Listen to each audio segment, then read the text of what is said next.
मेरा नाम रोहन है। मेरी उम्र 15 साल है और मैं हरियाणा का रहने वाला हूँ। मेरा बचपन यहीं पर गुजरा है। मेरी वो माँ जिसे मैं सबसे ज़्यादा प्यार किया करता था, जिसने मुझे जन्म दिया था और जिस पर मैं सबसे ज़्यादा भरोसा करता था, मुझे जिसके हवाले पिताजी सौंप कर चले गए थे, उस औरत ने कुछ ऐसा किया जिसने रिश्तों को तार तार कर दिया। और मैं हमेशा अपने आप को कोसता रहा और मैं सोचता रहा कि आखिर मेरे भाग्य में ऐसा क्यों लिखा हुआ था, क्योंकि मुझे जन्म देने वाली मेरी माँ कुछ ऐसा कर रही थी जिसकी सच्चाई जब मुझे पता चली तो मैं ऊपर वाले के आगे हाथ फैलाकर बैठ गया और फूट फूट कर रोने लगा। रात के 3 बजे जब अचानक मेरी आंख खुली तो मैंने देखा कि मेरे पास मेरी माँ मौजूद नहीं है। मुझे लगा कि शायद वो वॉशरूम गई होगी, लेकिन जब मैंने बारिश पड़ने की आवाज़ सुनी तो मुझे तसल्ली हो गई कि माँ ज़रूर छत पर टीने ढकने के लिए गई होगी ताकि बारिश का पानी नीचे ना आ जाए। मेरी माँ बहुत मेहनत करती थी, सारा दिन लोगों के घरों में काम किया करती थी और रात को मेरा और इस घर का अच्छे से ख्याल रखती थी। उस रात तो मैं यही सब कुछ सोचकर दोबारा से सो गया था, लेकिन जब सुबह सवेरे मेरी आंख खुली तो मैंने देखा कि माँ मुस्कुराती हुई मेरे बिस्तर पर आई और कहने लगी कि बेटा जल्दी से उठ जाओ, तुम्हारे स्कूल जाने का टाइम हो गया। मैंने तुम्हारे लिए चाय बना दी है और नाश्ता भी बना दिया है। आज मैंने तुम्हारे लिए नाश्ते में पराठे बनाए हैं। मैं बहुत खुश हुआ था। मेरी माँ मेरा बहुत ख्याल रखती थी। वो कहती थी कि तुम अपने पिताजी की मेरे पास आखिरी निशानी हो, मेरा सब कुछ तुम ही हो और मेरे दिल का सुकून भी तुम ही हो। माँ कहती थी कि तुम्हारे अलावा इस दुनिया में मेरा कोई दूसरा सहारा नहीं है। तुम्हें नहीं पता कि मैं इस भरी दुनिया में पूरी तरह से अकेली हूँ। मैं हमेशा माँ को तसल्ली दिया करता था, मैं आपका हमेशा ख्याल रखूंगा, आपका बेटा हमेशा आपसे इसी तरह से प्यार करता रहेगा। माँ मेरी ऐसी बातों पर बहुत खुश हुआ करती थी। वो दिन तो गुजर गया था जब मैं अपने स्कूल चला गया, लेकिन जब अगली रात फिर से अचानक रात के लगभग 2:30-3 बजे मेरी आंख खुली तो मैंने देखा कि फिर से माँ बिस्तर पर मौजूद नहीं है। अब वो कहाँ गई थी? मैं काफ़ी देर तक उनका इंतज़ार करता रहा, लेकिन वो तो काफ़ी देर तक अपने बिस्तर पर नहीं आई थी। हम दोनों माँ बेटे के कमरे में सोया करते थे। वैसे भी हमारा छोटा सा घर था जिसमें एक छोटा सा कमरा था। आंगन, किचन, बाथरूम और छत के अलावा कुछ भी नहीं था। दरअसल हम लोग बहुत गरीब हुआ करते थे। कुछ सालों पहले जब मेरे माता पिता की शादी नहीं हुई थी तब मेरे दादाजी के फाइनेंशियल हालात बहुत अच्छे थे, लेकिन मेरे दादाजी के 60 बेटे थे। उनका बहुत बड़ा घर था और दादाजी के 60 बेटे एक साथ काम किया करते थे। मेरे दादाजी का गांव में एक बहुत बड़ा ईंटों का भट्टा था। सारे गांव के लोग मेरे ही दादाजी के यहाँ से ईंटें खरीदा करते थे। 60 बेटों में मेरे पिताजी का नंबर 5वें नंबर पर आता था। सब लोग हमेशा खुश और एक साथ ही रहना पसंद करते थे। फिर एक दिन ऐसा हुआ कि मेरे पिताजी के लिए भी मेरी दादी ने मेरी माँ को पसंद कर लिया। मेरी माँ, जो कि गांव की सबसे सुंदर लड़की थी। मेरी माँ इतनी सुंदर थी कि वो ज़्यादा घर से बाहर नहीं निकलती थी। हमारे गांव में कम उम्र की लड़कियों की ही शादी कर दी जाती थी। जैसे ही लड़की की उम्र 15 या 16 साल होती तो उसे फौरन ही ब्याह दिया जाता था। मेरी दादी ने भी जब मेरी माँ को पसंद किया तो मेरे पिताजी बहुत खुश हुए थे और वो यही चाहते थे कि उनकी पत्नी सुंदर हो। मेरी दादी ने उनकी ये ख्वाहिश तो पूरी कर दी थी और वो मेरी माँ के साथ एक खुशहाल जिंदगी गुजार रहे थे। मेरे पिताजी के बाद मेरे 2 चाचा जी बचे थे जिनकी शादी नहीं हुई थी। अभी मेरे पिताजी की शादी को 1 महीना ही गुजरा था कि मेरे सबसे छोटे चाचा जी ने गांव की एक लड़की को भगाकर उसके साथ शादी कर ली और उसे घर लेकर आ गए थे। इस हरकत से हमारे पूरे परिवार की नाक कट गई थी, मगर अब क्या हो सकता था। जिस लड़की के साथ उन्होंने शादी की थी उसे स्वीकार करना भी जरूरी था। और फिर मेरे चाचा जी मेरे दादाजी के औलाद थे, वो अपने बेटे को खुद से दूर कैसे कर सकते थे। इसलिए उन्होंने गांव के सरपंच जी की मदद ली और लड़की के परिवार वालों को तसल्ली दिलाई कि उनकी बेटी उनके घर में बहुत खुश रहेंगी। सब लोगों ने मेरी चाची जी को खुशी खुशी स्वीकार कर लिया था, क्योंकि दादाजी ने सब कुछ हैंडल जो कर लिया था। लड़की के परिवार वाले उसकी शादी मेरे चाचा जी के साथ नहीं करवाना चाहते थे, इसलिए उन्होंने मेरी चाची को भगा लिया। चाचा की शादी का असर शायद पूरे परिवार पर बहुत बुरी तरह से पड़ा था, क्योंकि गांव वालों में अपनी इज्जत भी बनाए रखनी थी और अपने बेटे को मेरे दादाजी कहीं जाने भी नहीं देना चाहते थे।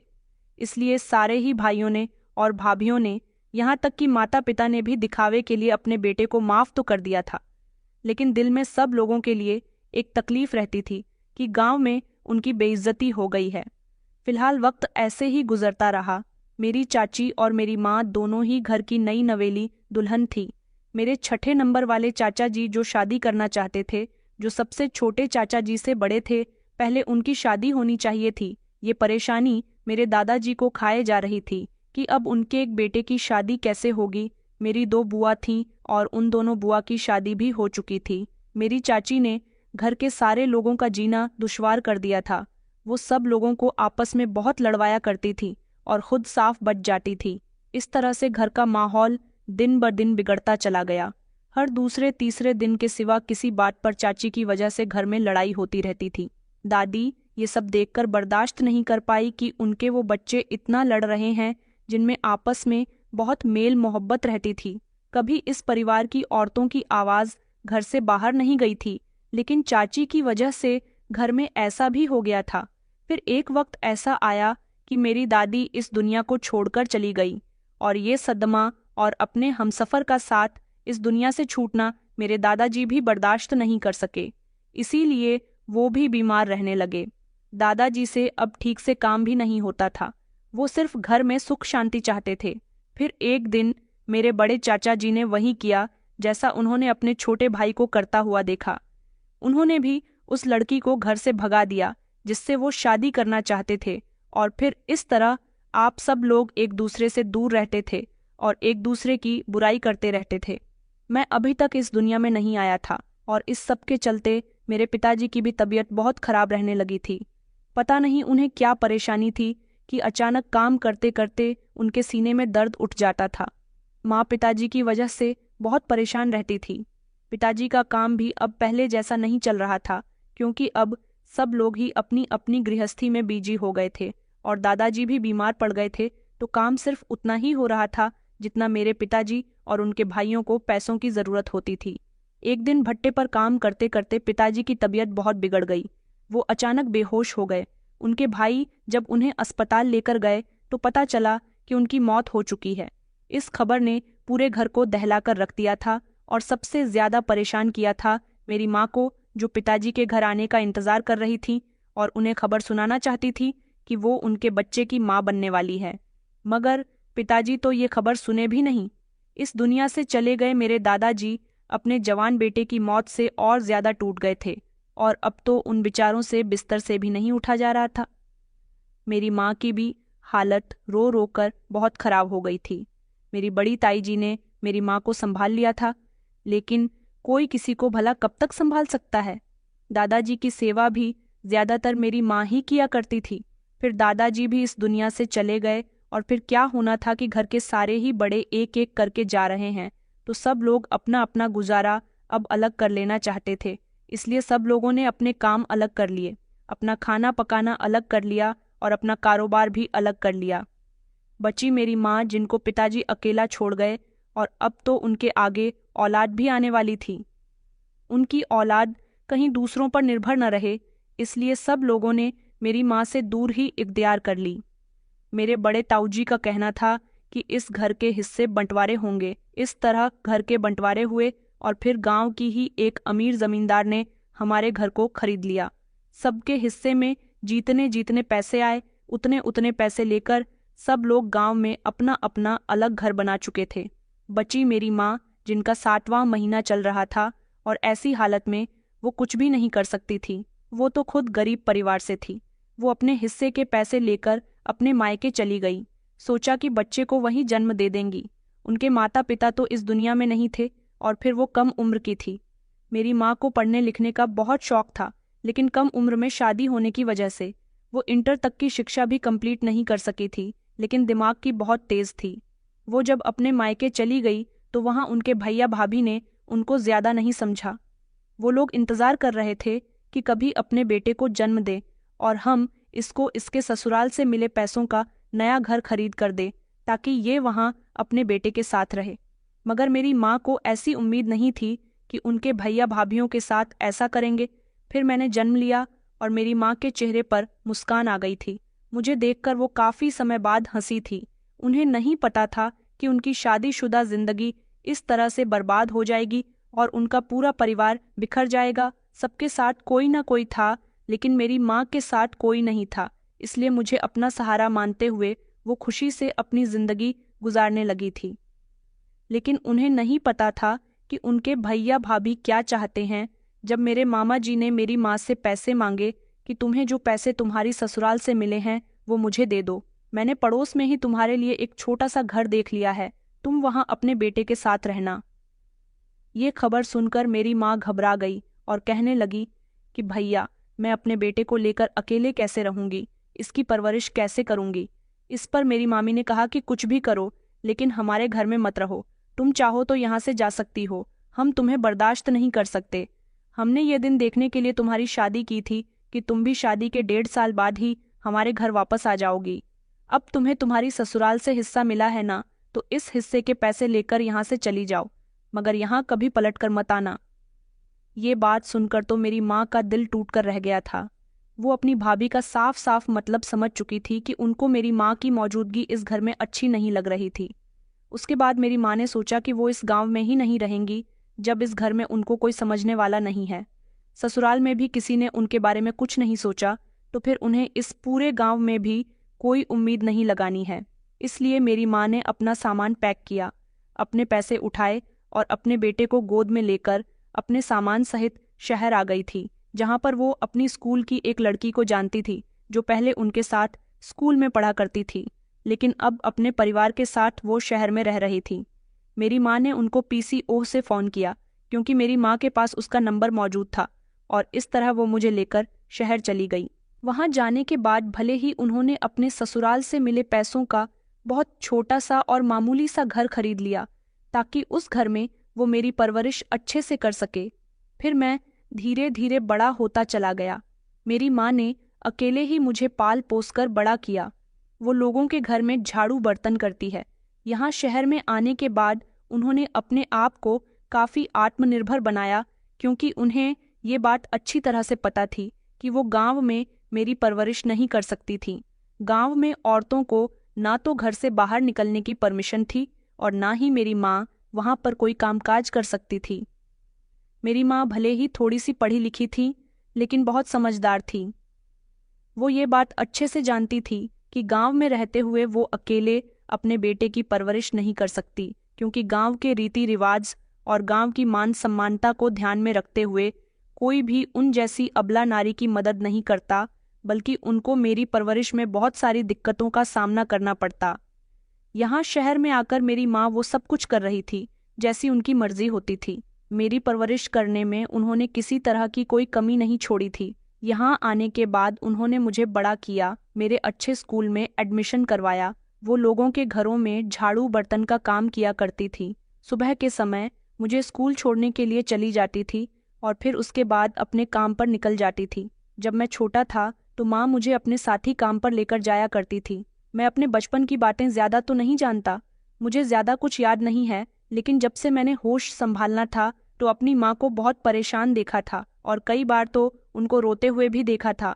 वो मेरे सर पर हाथ रखती थी और कहती थी कि बेटा, मैं तुझे कभी भी निराश नहीं होने दूंगी, तेरी हर ख्वाहिश पूरी करूंगी, तू फिक्र मत कर, तेरी पसंद का हर खिलौना लाकर दूंगी। पहले उन्होंने भले ही मुझे कई सालों तक सरकारी स्कूल में पढ़ाया था, लेकिन अब उन्होंने मेरा एडमिशन प्राइवेट स्कूल में करवा दिया था, और अब मैं बड़ा हुआ तो धीरे धीरे अपनी माँ की परेशानियों को भी समझने लगा था। और अब तो मुझे माँ की ये हरकत बड़ी ही अजीब लगने लगती थी कि वो आंधी रात के समय ना जाने कहाँ गायब हो जाती थी। आज ये तीसरी रात थी जब मुझे इस बात का यकीन हो गया था कि माँ आंधी रात के समय कहीं जाती है।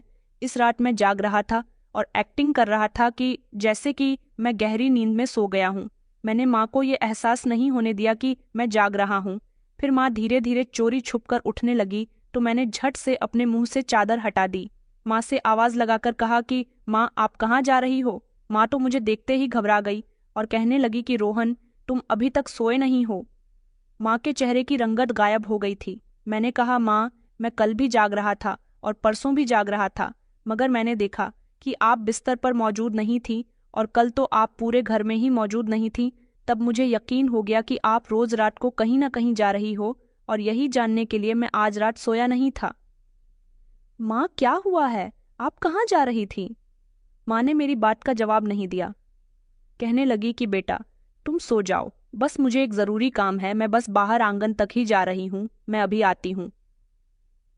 उन्होंने अपने सर पर पल्लू रखा और अपना मुंह छुपाती हुई कमरे से बाहर निकल गई। मैं कमरे की खिड़की में आकर खड़ा हुआ तो मैंने देखा कि माँ मेन गेट खोलकर घर से बाहर चली गई है। इसका मतलब माँ मुझसे झूठ बोल रही थी कि उनको आंगन में कोई काम नहीं है, बल्कि वो तो घर से बाहर गई हैं। और अब ऐसा मैं सिर्फ एक रात ही नहीं बल्कि हर रात देखने लगा था। माँ खामोशी से उठती और घर से बाहर चली जाती थी। आखिरकार मेरी माँ घर से बाहर क्यों जाया करती थी? ऐसी भी क्या बात थी? भले ही मेरी उम्र 15 साल थी, लेकिन मैं काफी कुछ जानता था। मैं जवान हो रहा था। अपनी माँ को आंधी रात के समय घर से बाहर जाते देखना मुझे बिल्कुल अच्छा नहीं लग रहा था। ऊपर से वो माँ जो बूढ़ी न हो बल्कि बेहद जवान और सुंदर थी, जिनकी मोहल्ले के सारे ही लोग तारीफ किया करते थे। हर कोई मुझसे यही कहता था कि तुम्हारी माँ बहुत सुंदर है। ये सब जो भी चल रहा था बिल्कुल भी ठीक नहीं था। मुझे इस बात का पता लगाना था कि आखिर मेरी माँ कर क्या रही है। वो मुझे जितना बच्चा समझ रही थी, मैं उतना भी नासमझ नहीं था। सही और गलत में फर्क बहुत अच्छे से जानता था। उस रात मैं माँ के घर आने तक जागता रहा, उनका इंतजार करता रहा। 1 घंटे के बाद मेरी माँ घर के अंदर आ गई थी। मैं चादर में मुंह डालकर लेटा हुआ था। माँ को यही लगा कि मैं सो चुका हूँ, लेकिन मैं जाग रहा था। माँ का हुलिया देखकर तो मैं चौंक उठा।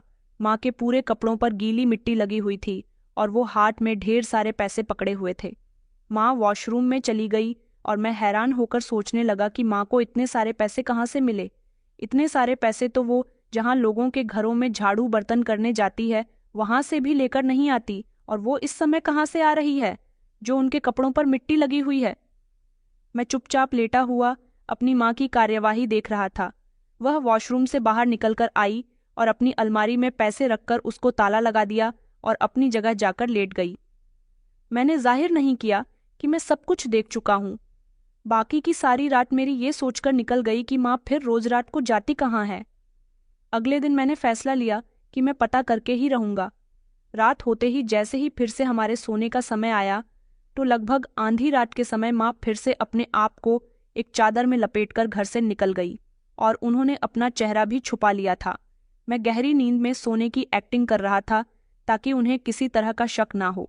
जैसे ही माँ घर से बाहर निकली, मैं भी उनके पीछे पीछे चल दिया।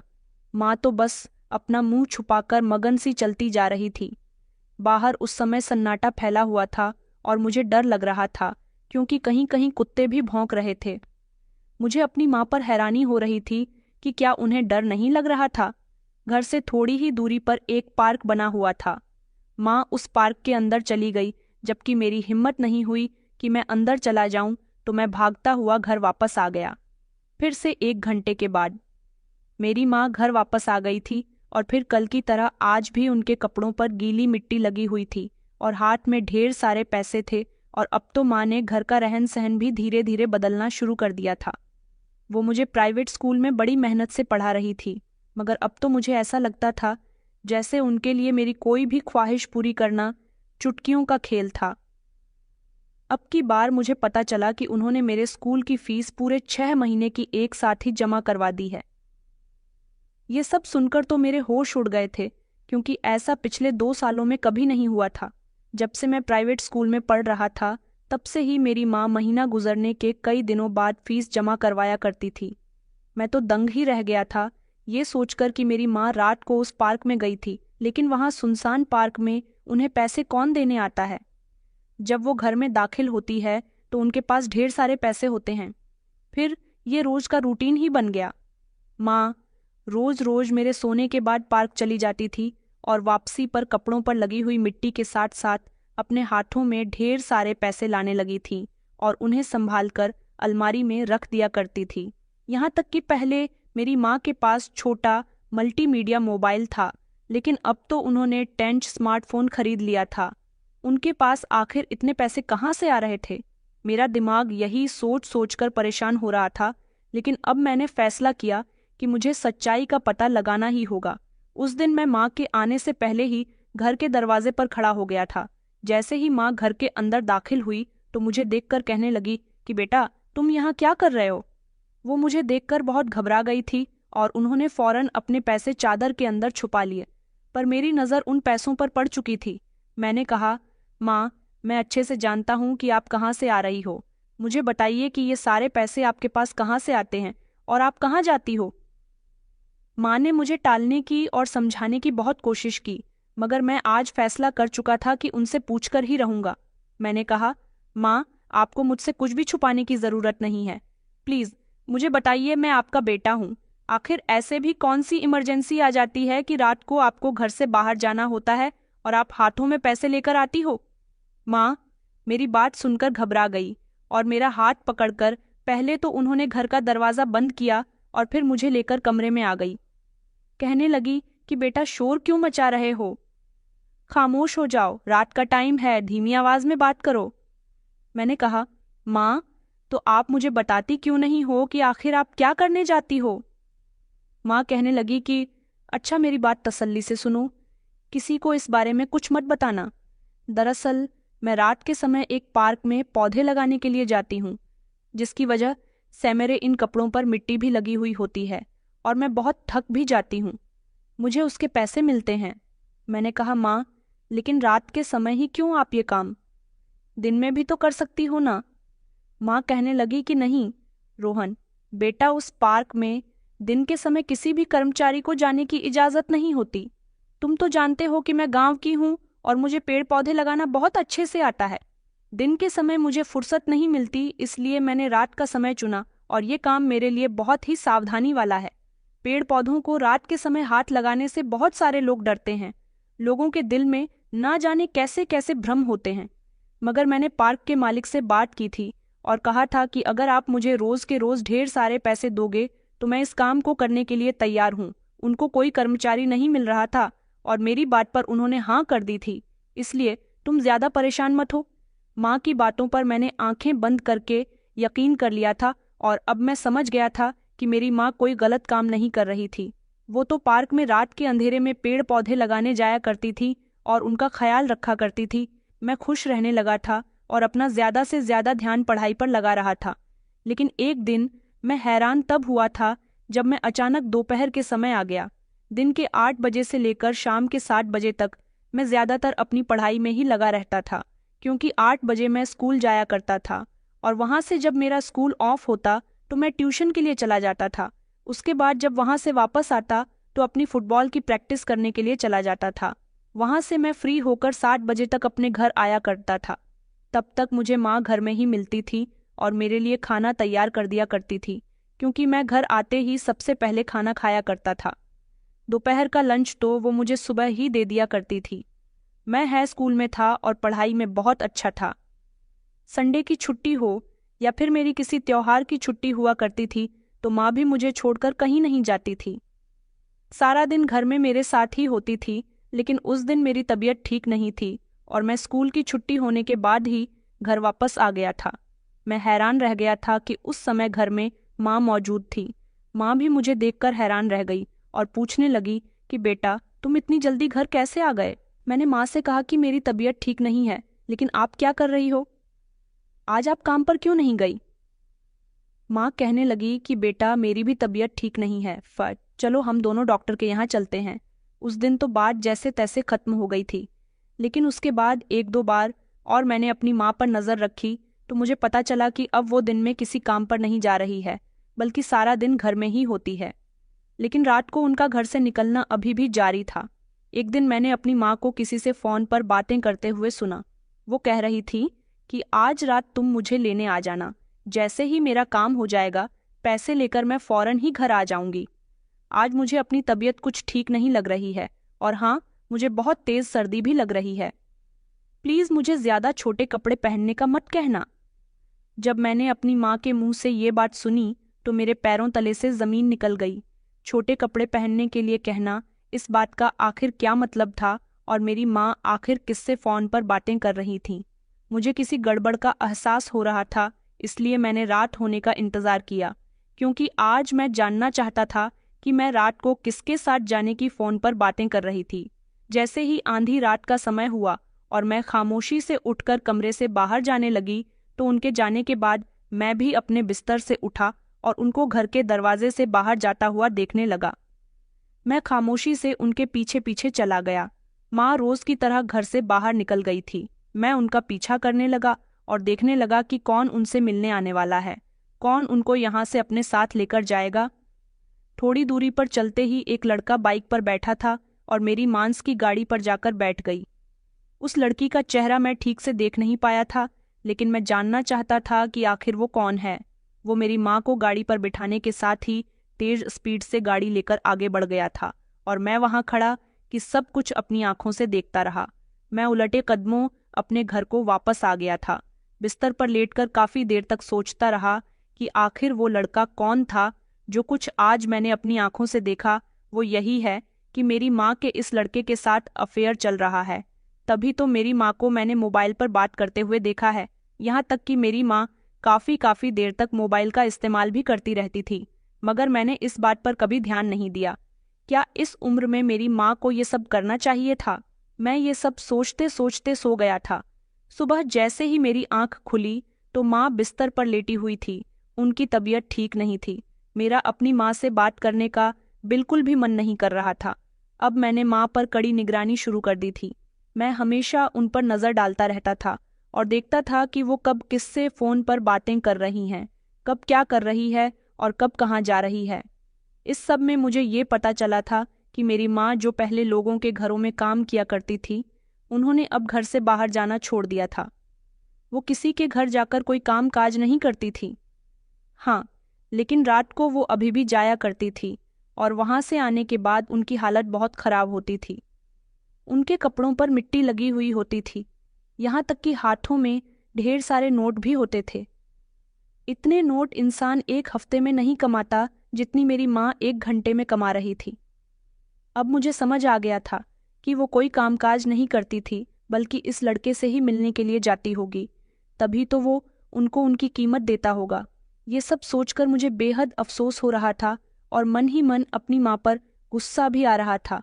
इसका मतलब साफ साफ यही था कि मेरी माँ का अफेयर इस लड़के से था और वही उनको पैसे दिया करता था। काफी दिनों से मैं अपनी माँ की ये हरकत बर्दाश्त कर रहा था कि वो रात को मुझे छोड़कर एक घंटे के लिए उस लड़के के पास चली जाती थी। यहाँ तक कि वो तो उसके साथ काफी देर तक फोन पर भी चैटिंग करती रहती थी। मुझे ये बात बिल्कुल भी अच्छी नहीं लग रही थी। मैं भी क्या करता? माँ ज्यादातर अपने मोबाइल में ही बिजी रहती थी और मैं समझ जाता था कि उनका ध्यान मोबाइल में सबसे ज्यादा किसकी वजह से गया हुआ है। माँ ने मुझे भी टच फोन खरीद कर दे दिया था क्योंकि मुझे पढ़ाई में उसकी ज़रूरत थी, लेकिन माँ की ऐसी हरकतों की वजह से मेरा ध्यान धीरे धीरे अपनी पढ़ाई से हटता जा रहा था और मैं बस यही सोचता रहता था कि आखिर मेरी ज़िंदगी का क्या होगा। क्या माँ उस लड़के के साथ दूसरी शादी कर लेंगी? क्योंकि मैंने देखा है बहुत सी माएँ जब दूसरी शादी करती है तो अपने बच्चों को छोड़ देती है। क्या मेरी माँ भी इस इंसान से शादी करना चाहती थी? क्योंकि अफेयर का मतलब मैं यही समझता था। मैं बहुत परेशान रहने लगा था और गुमसुम सा रहता था। एक दिन मैंने अपनी माँ से दो टूक बात करने का फैसला कर लिया था और अब की बार मैं अपनी माँ को रंगे हाथों पकड़ना चाहता था, लेकिन कैसे? फिर कुछ दिनों बाद मेरे स्कूल में फुटबॉल मैच था, जिसके लिए मुझे अपने स्पोर्ट्स शूज़ लेकर आने थे, लेकिन माँ से तो मेरी कोई भी बात करने की हिम्मत नहीं हो रही थी और ना ही मन कर रहा था कि मैं उनसे कुछ कहूँ, क्योंकि जब इंसान की हकीकत हमें पता चल जाती है तो तब हमें उससे बात करने में दिलचस्पी नहीं रहती। इसलिए मैं मार्केट ना जाकर खुद ही सोचने मोबाइल लेकर बैठ गया और सोचने लगा कि ऑनलाइन शॉपिंग कर लेता हूँ। स्पोर्ट्स शूज़ घर बैठे ही मंगवा लेता हूँ। मैंने अपने मोबाइल में ऑनलाइन शॉपिंग ऐप को ऑन किया और फिर मैं उसमें स्पोर्ट्स शूज़ तलाश करने लगा। मुझे स्पोर्ट्स शूज़ तो पसंद आ गए थे। फिर मैंने सोचा कि अपने लिए ज़रूरत का थोड़ा बहुत सामान और मांगा लेता हूँ, क्योंकि माँ के पास तो अब अपने बेटे के लिए फुर्सत ही नहीं होती थी और मेरी माँ अलमारी में पैसे भी रख दिया करती थी और उन्होंने मुझसे कह रखा था कि तुम्हें जितने पैसों की ज़रूरत हो तुम अलमारी से निकाल कर इस्तेमाल कर सकते हो। मैं और भी बाकी का सामान ऑनलाइन शॉपिंग करने के लिए देख रहा था, लेकिन अचानक शॉपिंग ऐप इस्तेमाल करते करते मेरी नज़र एक ऐसी चीज़ पर गई जिसने मुझे उसे गौर से देखने पर मजबूर कर दिया था। मेरी आंखें फटी की फटी रह गई थीं और फिर जब मैंने आगे भी इस चीज़ की जांच पड़ताल की तो मेरी आंखों के सामने एक ऐसा हैवानियत भरा सा चाहता गया जिसको देखकर मेरा मन कर रहा था कि मैं अपनी जान ले लूं या फिर अपनी माँ को जान से मार दूं। क्योंकि ऑनलाइन शॉपिंग करते समय ऐप में कुछ प्रोडक्ट्स का एडवर्टाइजमेंट करती हुई मेरी माँ के फोटो थे, जिसमें उन्होंने कुछ ऐसे गलत कपड़े पहने हुए थे जिनको देखकर मेरी आंखें शर्म से झुक गई थीं। ये बात हकीकत थी कि मेरी माँ बेहद सुंदर थी, लेकिन वो अपनी सुंदरता का गलत फ़ायदा उठा रही थी। आज तक मैंने कभी ऑनलाइन शॉपिंग नहीं की थी, लेकिन अब मेरी मजबूरी थी और इसी मजबूरी के तहत मुझे मेरी माँ की सच्चाई के बारे में पता चल गया था। उनकी ये हरकत मुझे बिल्कुल भी अच्छी नहीं लग रही थी।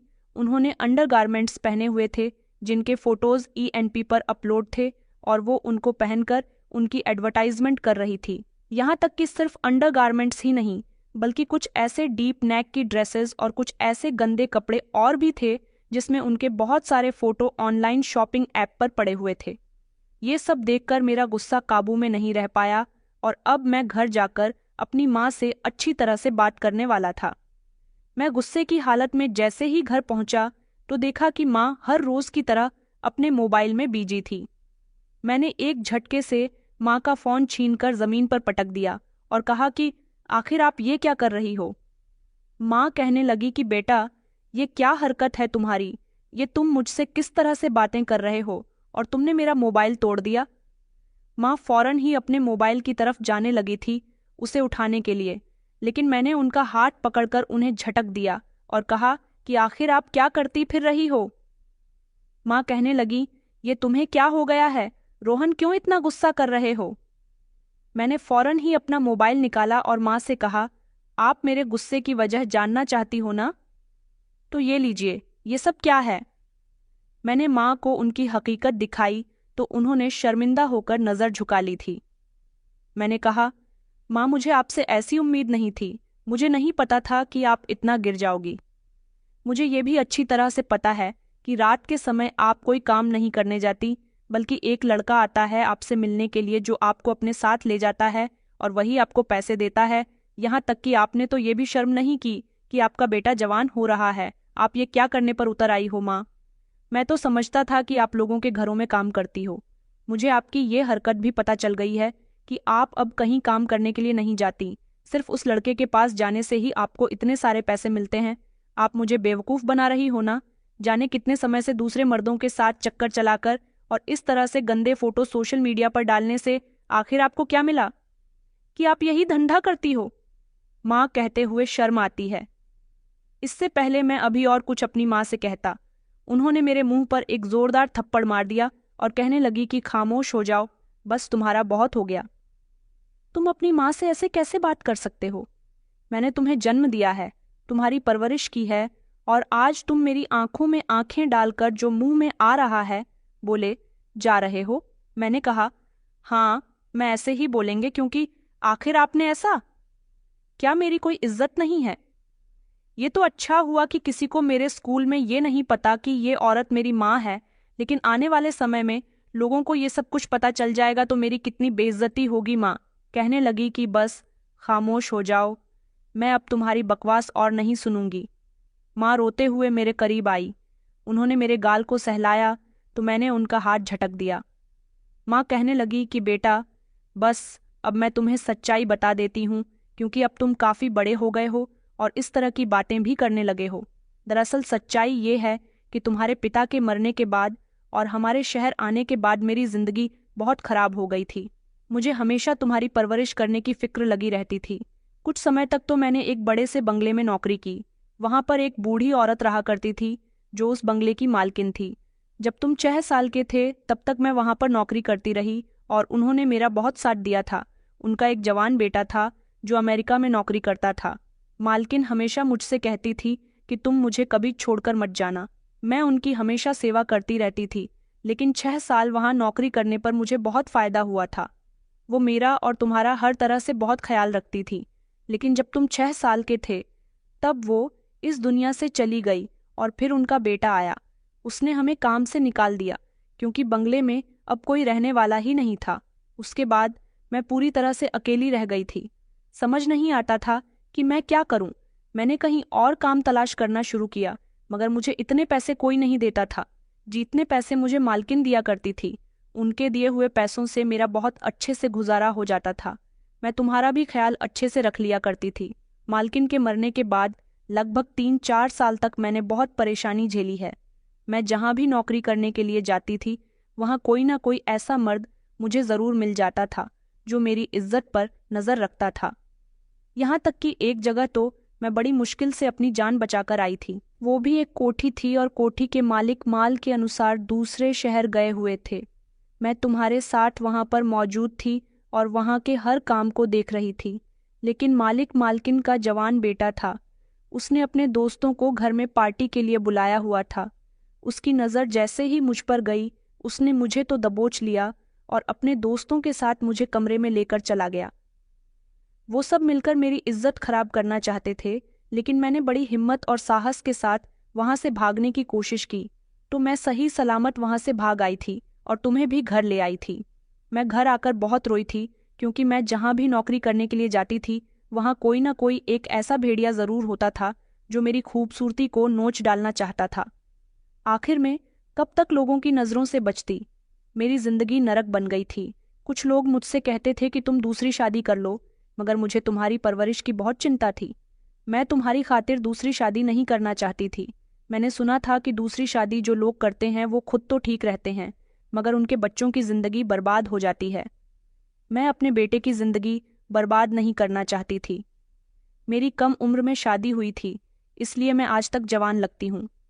मेरी सुंदरता लोगों की आंखों में छुपती है। दिन रात लोगों के घरों में काम कर करके, बड़ी मेहनत से और अपनी इज्जत को और खुद को छुपा छुपा कर मैंने लोगों के घरों में नौकरी की। लेकिन जब तुम बड़े हो गए तो सोचा कि आखिर ऐसा कब तक चलेगा। मैं जहाँ झाड़ू बर्तन करने जाया करती थी, वहाँ पर एक दिन मुझे एक लड़की मिली और उसने कहा कि आंटी, आप इतनी सुंदर होकर अपनी सुंदर से इस झाड़ू बर्तन में बर्बाद क्यों कर रही हो? आजकल तो औरतों के लिए बहुत सारे काम हैं, औरतें जो चाहें वो कर सकती हैं। मैंने कहा, बेटा, गरीब इंसान झाड़ू बर्तन के अलावा कुछ नहीं कर सकता। उसने कहा कि नहीं आंटी, ऐसा कुछ नहीं है। अगर इंसान मेहनत करना चाहे तो सब कुछ हो सकता है। उसने मुझे अपने एक दोस्त का कार्ड दिया और कहा कि आप इस एड्रेस पर चली जाना। उसके बाद मैं उस एड्रेस पर चली गई। क्योंकि मैं नौकरी करने के लिए हर दिन चली तो जाती थी, मगर मुझे यही फिक्र लगी रहती थी कि अगर मैं अपनी इज्जत खो बैठी तो ना जाने क्या होगा और तुम्हारा ध्यान कौन रखेगा। बस इसलिए सोचा कि शायद मेरी कुछ परेशानी ही हल हो जाएगी। मैं उस लड़की के पास चली गई। उसने मुझे देखते ही पसंद कर लिया और कहने लगा कि आप हमारे काम के लिए बिल्कुल परफेक्ट हो। ना आप ज़्यादा मोटी हो और ना ही आप ज़्यादा पतली हो, एकदम फिट हो और बेहद ही सुंदर हो। आपको आपकी सुंदरता की वजह से आसानी से मैं नौकरी दे देता हूँ। उसने मुझे काम बताया तो ये सुनकर मैं थोड़ी देर के लिए खामोश हो गई थी कि मुझे अंडरगारमेंट्स और कुछ शार्ट ड्रेसेस, इसका टाइप जीन्स टॉप पहनकर कपड़ों की एडवर्टाइजमेंट के लिए फ़ोटो शूट करवाना है और मेरी ये सारी फ़ोटो ऑनलाइन शॉपिंग एप्लीकेशन पर अपलोड हो जाएंगे। मैंने इस नौकरी से इनकार कर दिया था, क्योंकि मैं ऐसी नौकरी नहीं करना चाहती थी जिसमें मेरा शरीर खुलेआम लोगों को दिखाया जाए। मगर फिर जब मैं तुम्हारी तरफ देखती और तुम्हारे फ्यूचर के बारे में सोचती तो परेशान हो जाती थी और यही सोचती थी कि मैंने सारी जिंदगी बड़ी परेशानी उठाई है। मुझे पैसों की बहुत ज़रूरत है। मुझे तुम्हें अच्छी शिक्षा दिलवानी है, मगर मैं तुम्हें एक सरकारी स्कूल में पढ़ा रही थी। तुम्हें कभी खाने को भी अच्छा नहीं दिया, कभी तुम्हारी ख्वाहिश भी आसानी से पूरी नहीं कर सकती थी। बस यही सोचकर मैंने ये जॉब ऑफर एक्सेप्ट कर लिया। मुझे कहा गया था कि आप जितने अच्छा फोटोशूट करवाओगी, आपको उतने ही ज़्यादा पैसे दिए जाएंगे। मैंने कहा था कि मुझे रोज़ रोज़ पैसे चाहिए। मेरी ज़रूरतें बहुत हैं। मैं अकेली औरत हूँ। क्या पता कि मैं पूरे महीने काम करूँ और न जाने मेरे साथ कब क्या हो जाए। मैं अपने पैसे अपने घर में रखना चाहती हूँ, ताकि मेरे पीछे मेरे बेटे को पैसों की ज़रूरत हो तो उसे मेरे आगे हाथ न फैलाना पड़े। यही वजह थी कि मैं हर रात रात के अंधेरे में घर से निकल जाती हूँ और फोटो शूट करवाती हूँ। मुझे इस काम के बहुत सारे पैसे मिलते हैं। बेटा, इन 2 सालों में मैंने सब कुछ बदल कर रख दिया और मुझे ऐसा लगता है कि हमारी ख्वाहिशें पूरी होती हैं। और तुम्हें क्या लगता है कि मेरा किसी लड़के के साथ अफेयर चल रहा है? नहीं, मेरा अफेयर नहीं चल रहा। मैंने उस दिन तो तुमसे झूठ बोला था कि मैं पार्क में पौधे लगाने के लिए गई थी। दरअसल पार्क वाले रास्ते से अगर मैं जाती हूँ तो वहां से मुझे मेरा स्टूडियो करीब ही पड़ता है। दिन के समय में इसलिए नहीं जाती थी क्योंकि मैं तुम्हें यही जताना चाहती थी कि मैं अभी भी लोगों के घरों में झाड़ू बर्तन ही करती हूँ। तुम्हारे सो जाने के बाद मैं चली जाती थी। एक दिन मुझे शक हुआ कि तुम थोड़े थोड़े जागते रहते हो, इसलिए मैंने अपने कपड़ों पर गीली मिट्टी लगाकर आना शुरू कर दिया ताकि कभी मैं पकड़ी जाऊं तो तुम्हें बता सकूं कि मैं पार्क में पेड़ पौधे लगाती हूँ। और वो लड़का मेरा कैमरामैन है जो मेरा फोटो शूट करता है, उसका घर भी यहाँ से करीब है। कभी कभी मैं उसके साथ गाड़ी पर चली जाती हूँ। बेटा, मैं कोई गलत काम नहीं करती। तुम खुद बताओ, जब मैं इज्जत से अपने आप को ढक कर दूसरों के घरों में काम करने जाती थी तब भी मुझे लोग ऐसी नज़रों से देखते थे जैसे मेरी इज्जत को खराब कर डालेंगे। ऐसी हालत में भी मैं अपने आप को बड़ी मुश्किल से बचाया करती थी, लेकिन अब तो मैं बंद कमरे के अंदर ऐसे कपड़े पहनकर फोटो शूट करवाती हूँ, मेहनत करती हूँ और ये सब कुछ तुम्हारी खातिर करती हूँ। तो बताओ, इसमें क्या गलत है? मैंने ये सब कुछ तुम्हारी परवरिश के लिए किया ताकि तुम्हें एक अच्छी परवरिश और अच्छी जिंदगी मिल सके, तुम्हारा फ्यूचर बदल सके। मैं नहीं चाहती कि जैसे दिन मैंने गुजारे हैं आगे चलकर तुम और तुम्हारा परिवार भी किसी ऐसे ही हालातों का सामना करे। इतना कहकर माँ फूट फूट कर रोने लगी थी। मैं भी शर्मिंदा हो गया था। अपनी माँ को इस तरह रोते हुए देखकर मुझे खुद पर गुस्सा आ रहा था। मैंने अपनी माँ से हाथ जोड़कर माफ़ी मांगी और कहा कि माँ, मुझे माफ़ कर दो। मेरे दिल में जितने भी शब्द थे आज दूर हो चुके हैं। मैंने अपनी माँ से माफ़ी मांगी तो उन्होंने फौरन ही मुझे माफ़ कर दिया था। मेरी माँ ने सच में मेरे लिए बहुत कुछ किया था। माँ ने मुझे अपने सीने से लगाया और प्यार किया। मैंने माँ से कहा था कि माँ, मैं खूब मेहनत करूँगा और आपने सारी ज़िंदगी अपने बेटे के लिए बहुत मेहनत की है। फिर आपका बेटा मेहनत करेगा और आप घर में आराम करोगी। मेरी माँ मेरी बात सुनकर बहुत खुश हुई थी। उन्होंने मुझे आशीर्वाद दिया था और मेरे लिए बहुत सारी प्रार्थना कर रही थी। मैंने अपनी पढ़ाई पर खूब ध्यान दिया। मैं किसी भी तरह कामयाब होना चाहता था। 3 साल तक और मेरी माँ ने ये काम किया और फिर उसके बाद जब मैं 18 साल का हो गया तो मैंने अपनी पढ़ाई जारी रखी और बच्चों को घर घर जाकर फ्री टाइम में ट्यूशन भी पढ़ाने लगा। मुझे अपनी माँ पर बहुत गर्व है जिसने इस तरह से मेरी परवरिश की। अब भले ही हमारे पास पहले जितने पैसे नहीं आते, लेकिन मैंने सोच लिया है कि मैं अपनी माँ से कोई काम नहीं करवाऊंगा। अब उनको अपनी ज़िंदगी में आराम की ज़रूरत है। आप लोग मेरे लिए प्रार्थना कीजिए कि मैं कामयाब इंसान बन जाऊं और अपनी माँ का हमेशा ख्याल रख सकूं। तो दोस्तों, उम्मीद करती हूँ आपको हमारी कहानी पसंद आई होगी। कहानी पसंद आई है तो वीडियो को लाइक और चैनल को सब्सक्राइब करें। धन्यवाद।